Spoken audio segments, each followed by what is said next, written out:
रत्नागिरी नगरपालिकेची निवडणूक झाली, निकाल जाहीर झाले आणि आता खऱ्या अर्थाने येत्या काही दिवसांमध्ये नगरपालिकेचे कामकाज नगराध्यक्ष आणि त्यांचे सहकारी नगरसेवक सुरू करतील।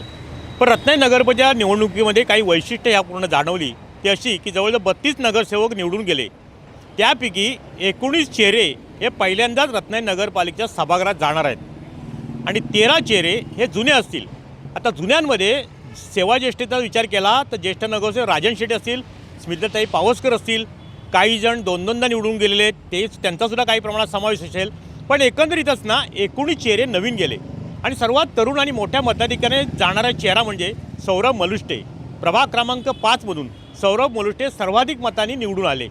त्याचबरोबर प्रभाग क्रमांक 1 मध्ये असेल, प्रभाग क्रमांक 3 मध्ये असेल, प्रभाग क्रमांक 5 मध्ये असतील, प्रभाग क्रमांक 6 मध्ये असेल, प्रभाग क्रमांक 7 मध्ये आहे, प्रभाग क्रमांक 8 मध्ये, 9 मध्ये, अशा जवळजवळ प्रत्येक प्रभागात 16 प्रभागात 19 नवीन चेहरे नगरसेवक या सभागृहात जाणार आहेत। आपण विचार केला तर आणखीन एक ह्या निवडणुकीचं वैशिष्ट्य असं आहे की विजय खेडेकर आणि सौ वैभवी खेडेकर हे दाम्पत्य एकमेव रत्नागिरी नगरपालिकेमध्ये कार्यरत राहणार आहे। यापूर्वीसुद्धा वैभवीताई खेडेकर ह्या प्रभाग क्रमांक पूर्वीचा 8 आणि आताचा 9 मधून निवडून गेल्या होत्या। आता त्या प्रभाग क्रमांक 1 मधून निवडून गेल्या तर त्यांचे पती विजय खेडेकर हे प्रभाग क्रमांक 9 मधून निवडून गेले। सायली पाटील प्रभाग क्रमांक 9 मधून निवडून आले, त्यांचे पती पूर्वी विकास पाटील नगरसेवक होते। त्याचबरोबर आणखीन काही वैशिष्ट्य म्हणजे 6 मुस्लिम समाज नगरसेवक ह्या रत्नागिरी नगरपालिकेमध्ये यावेळेला शिवसेनेच्या तिकिटावरती 5 आणि 1 उद्धव ठाकरे सेनेकडनं निवडून गेला। इतर गोष्टींचा विचार केला तर साधारणपणे प्रत्येक प्रभागाचा विचार केला तर काही नवीन चेहरे आहेत। त्या चेहऱ्यामध्ये विचार केला तर नितीन जाधव भाजपमधून नवीन चेहरा गेलेला आहे, केतन शेटे 1991ला कैलासवासी उमेश शेटे कोकण नगर प्रभागातून निवडून गेले होते, त्यांची जागा त्यांचा वारसा केतन शेटे यांनी ह्या निवडणुकीत कोकण नगर प्रभाग क्रमांक 4 मधून निवडून पुढे नेण्याचा निर्णय घेतला, त्याप्रमाणे ते निवडून आले। त्यांनी पुन्हा एकदा प्रीती सुर्वे यापूर्वी नगरसेवक म्हणून रत्नागिरी नगरपालिकेत कार्यरत होत्या, एक सक्षम कर्तव्यदक्ष नगरसेविका म्हणून त्यांच्याकडे पाहिलं जायचं, त्या प्रभाग क्रमांक 3 मधून निवडून आल्या। त्यांचा पूर्वीचा प्रभाग होता परटवणे वगैरे असा प्रभाग क्रमांक 1 की 2 होता, आता ते प्रभाग क्रमांक 3 मधून निवडून आले। त्याचबरोबर प्रभाग क्रमांक 7 मध्ये एक सर्वसामान्य कुटुंबातला गणेश भारती हे शिवसेने तिकिटावरती निवडून आलेले आहेत।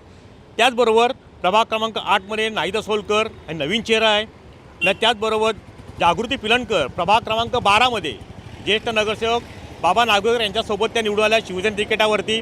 त्या ठिकाणी काही पक्षांतर्गत बंडाळी माजेल असं वाटलं होतं आणि काही त्या ठिकाणी दोन्ही शिवसेना नगरसेवकांना अडचणी निर्माण होतील असं वाटत होतं, पण पालकमंत्री उदय सामंतांची राजकीय रणनीती आणि त्या ठिकाणी बाबा नागवेकर यांचं काम पदाधिकाऱ्यांनी घेतलेली मेहनत या जोरावरती बाबा नागवेकर आणि जागृती पिलणकर दोन्ही शिवसेना नगरसेवक चांगल्या मताधिक्याने निवडून आले। त्याचबरोबर प्रभाग क्रमांक 13 मध्ये आफरीन होडेकर मिरकोडामधून निवडून आल्यात। त्याचबरोबर प्रभाग क्रमांक 14 मध्ये बंटीकीर यापूर्वी नगरपालिकेत होते, पण त्यांच्यासोबत त्यांनी आता सौ निवेदिता कळंबटे यांना निवडून आणलं आणि त्यासुद्धा तो एक नवीन चेहरा आहे। असं सारं एकंदरीत पाहिलं तर प्रभाग क्रमांक 5 मध्ये पूजाताई पवार दीपक पवार हे सामाजिक कार्यात नेहमीच अग्रेसर आहेत, त्यांच्या सौभाग्यवती पूजाताई पवार ह्यासुद्धा निवडून आल्या पहिल्यांदा आहेत। असे काही नवीन चेहरे ह्या रत्नागिरी नगरपालिकेमध्ये मोठ्या प्रमाणात निवडून आलेत। 32 पैकी 19 नगरसेवक नवीन आहेत आणि ह्या नवीन पहिल्यांदा सभागृहात जाणाऱ्या तरुण मंडळीला सोबत घेऊन शिल्पाताई सोरे नगराध्यक्ष या रत्नागिरी नगरपालिकेचा कारभार त्यांना करायचा आहे आणि पालकमंत्री उदय सामंत यांचं मार्गदर्शन, राज्य शासनाचं पाठबळ आणि शिवसेना भाजप युती अशी अभेद्य युती या रत्नागिरी नगरपालिकेत कार्यरत राहिली आणि आता एकंदरीतच काय नवं आणि जुवं समीकरण घेऊन शिल्पाताईंना रत्नागिरी नगरपालिकेचा कारभार यापुढील 5 वर्ष करावा लागणार। या रत्नागिरी नगरपालिकेच्या निवडणुकीचं आणखीन वैशिष्ट्य म्हणजे हे 2 सख्खे चुलत भाऊ या रत्नागिरी नगरपालिका सभागृहात गेलेले आहेत, त्यापैकी राजीव गिरे पहिल्यांदा जात आहेत तर बंटी गिरे दुसऱ्यांदा जात आहेत। वैशिष्ट्य म्हणजे बंटी गिरे मांडवी किनारी म्हणजे रत्नागिरी शहराचं शेवटचं टोक मांडवी किनाऱ्याच्या भागातलं प्रतिनिधित्व करतात, तर राजीव गिर हे रत्नागिरी शहरामध्ये येणाऱ्या प्रवेशद्वाराजवळच्या लगतच्या वार्डात म्हणजे प्रभाग क्रमांक 6 मध्ये प्रतिनिधित्व करणार आहेत। म्हणजे हे रत्नागिरी नगरपालिकेच्या निवडणुकीतलं एक वैशिष्ट्यपूर्ण म्हणावं लागेल आणि त्यामुळे हे 2 बंधू रत्नागिरी नगरपालिकेमध्ये सभागृहात असणार आहेत आणि चांगल्या प्रकारे काम करतील असा रत्नागिरीकरांना सुद्धा त्याबद्दल विश्वास आहे। टाइम दिले करता किशोर मोरेसह शुभम पवार, रत्नागिरी। टाइम्स डिजिटलला लाईक करा, शेअर करा, सबस्क्राईब करा आणि बेल आयकॉन दाबायला विसरू नका। Times digital.